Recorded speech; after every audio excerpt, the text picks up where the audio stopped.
6 अप्रैल एक ट्रेडर को नोटिस आती है। जो ट्रेड उसने 2022 में पंच किया था क्रिप्टो का, उसमें उसने पेयर टू पेयर ट्रांजैक्शन किया था और उस पेयर टू पेयर ट्रांजैक्शन में उसको 1,001 रुपए का ही प्रॉफिट हुआ था। लेकिन उसको आज मतलब तकरीबन 3 साल बाद इनकम टैक्स का नोटिस गया है और कहा है कि आप पेनल्टी पे करो 78,000 रुपीज़ की।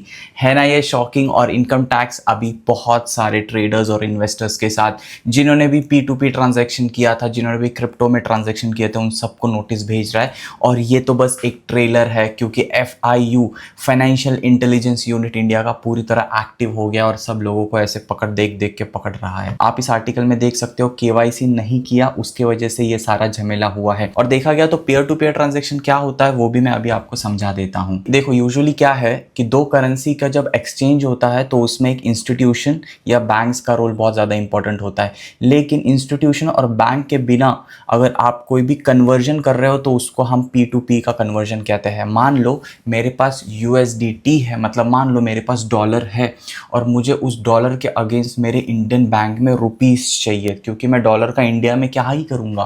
तो मैं क्या करता हूँ, मैं सिंपली एक ऐसे बंदे को पकड़ता हूँ जिसके पास रुपीज़ है और जिसको डॉलर की ज़रूरत है, क्योंकि मुझे अभी डॉलर बेचना है। तो मैं हो गया हूँ यहाँ पर सेलर। तो मैं क्या करूँगा, उस इंसान को कहूँगा कि मेरे पास $100 है, तो $100 के बदले तुम मुझे इतने इतने कन्वर्जन के रेट के हिसाब से, मान लो 85 रुपीज़ के हिसाब से मेरे बैंक अकाउंट में ये रुपीज़ भेज।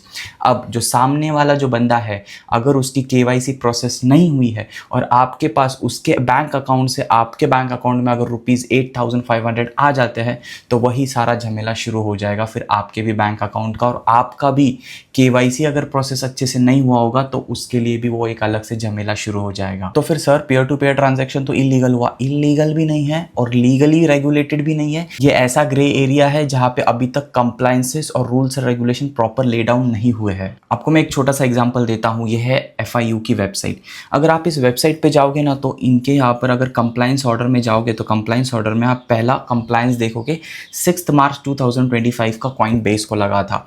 अब ये वेबसाइट और या फिर ये FIU इतना ज़्यादा स्ट्रांग है कि वो सारे क्रिप्टोज को प्रॉपरली पामला के अंडर पकड़ लेता है, that is prevention money laundering act के अंडर पकड़ लेता है। और जैसे ही पकड़ लेता है तो बहुत हैवी पेनल्टी लगती है। हमने प्रीवियस ईयर बाइनेंस में भी यही होते हुए देखा था। इसलिए याद रखना, कुछ ऐसे एक्सचेंजेस हैं इंडिया में जो सिर्फ FIU के अंडर आते हैं, रेगुलेटेड है, जिसमें सबसे फेवरेट हमारा है डेल्टा एक्सचेंज। अभी अगर आप डेल्टा एक्सचेंज पे ट्रेड कर रहे हो ना, तो आपको कभी भी पामला और FIUs का प्रॉब्लम आएगा ही नहीं, और इनकम टैक्स की तरफ से भी कभी P2P का प्रॉब्लम भी नहीं आएगा। उसके पीछे मैं रीजन बता देता हूं। देखो, ये जो आप डेल्टा एक्सचेंज का प्लेटफॉर्म देख रहे हो ना, इसमें P2P का कोई भी कनेक्शन नहीं है। इसमें जो भी आपके प्रॉफिट और लॉसेस होते हैं, जो भी आपका फंड होता है, वो डॉलर में सिर्फ वर्चुअली दिखता है, वो आपका होता है इंडियन रुपीज में। आप अपने डिपॉजिट डायरेक्टली इस प्लेटफॉर्म को इंडियन रुपीज में देते हो और डायरेक्टली इस प्लेटफॉर्म से आप इंडियन रुपीज में ही विड्रॉ करते हो। यहाँ पे डॉलर का कोई इन्वॉल्वमेंट ही नहीं। डॉलर सिर्फ दिखने के लिए है, क्योंकि आप बिटकॉइन डॉलर में ट्रेड कर रहे हो। मान लो ये बिटकॉइन चल रहा है 81,400 में, तो ये 81,400 ये डॉलर में है, तो वो ट्रेड डॉलर में हो रही है डेरिवेटिव की, इसलिए दिखाने के लिए वो डॉलर है। वरना आप जैसे ही यहाँ पे ऑप्शन सिलेक्ट करते हो, करेंसी चेंज हो जाती है। So there is no involvement of P2P transaction. आप कभी USDT बाय कर ही नहीं रहे हो, ना ही आप USDT सेल कर रहे हो। सारा गेम चल रहा है रुपीज में, इसलिए ना आपको P2P का झंझट आएगा, इनकम टैक्स का नोटिस का भी कोई झंझट नहीं आएगा, प्लस आपको FIU की तरफ से भी कोई भी नोटिस, या फिर इस ब्रोकर को, जैसे डेल्टा एक्सचेंज, ये ऑलरेडी FIU रेगुलेटेड है, इनको क्या करना है FIUs को कि भाई ये इंडियन रुपीज में ही तो कर रहा है, तो ये इंडियन डेल्टा एक्सचेंज को भी कभी भी नोटिस नहीं भेजेंगे कि आपका ये प्रॉब्लम हुआ। ऐसा पकड़ लो कि आप डेल्टा एक्सचेंज में ट्रेडिंग कर रहे हो, मतलब आप इंडिया में डीमैट अकाउंट में ही ट्रेडिंग कर रहे हो, दैट्स इट। तो भाई साहब सुधर जाओ, P2P के झमेले में मत पड़ना। इतना अच्छा प्लेटफॉर्म आ चुका है, ट्रेडिंग यहाँ पे करो। क्यों आप फॉरेक्स में और क्रिप्टो में ट्रेडिंग कर रहे हो जो अनरेगुलेटेड है? गवर्नमेंट को थोड़ा बहुत टैक्स पे करना ही है। जैसे आप डीमैट अकाउंट में ट्रेडिंग करते हो, ब्रोकरेज के ऊपर GST लगता है, उसी तरह इनके ट्रेडिंग फी के ऊपर भी GST लगता है।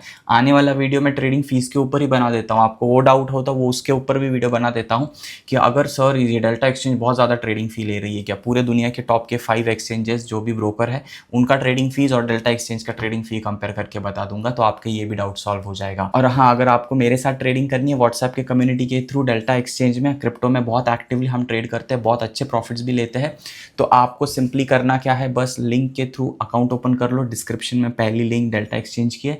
जैसे अकाउंट ओपन हो जाएगा आप मेरे इंस्टाग्राम में DM कर सकते हो या फिर डायरेक्टली व्हाट्सएप पे आप मुझे मैसेज कर दो। व्हाट्सएप नंबर है 9975789079। मैं रिपीट करता हूँ 9975789079 पे आप DM कर दो, मैं तुरंत आपको हमारे व्हाट्सएप के कम्युनिटी में ऐड कर दूंगा। Thank you for giving your time and watching this video.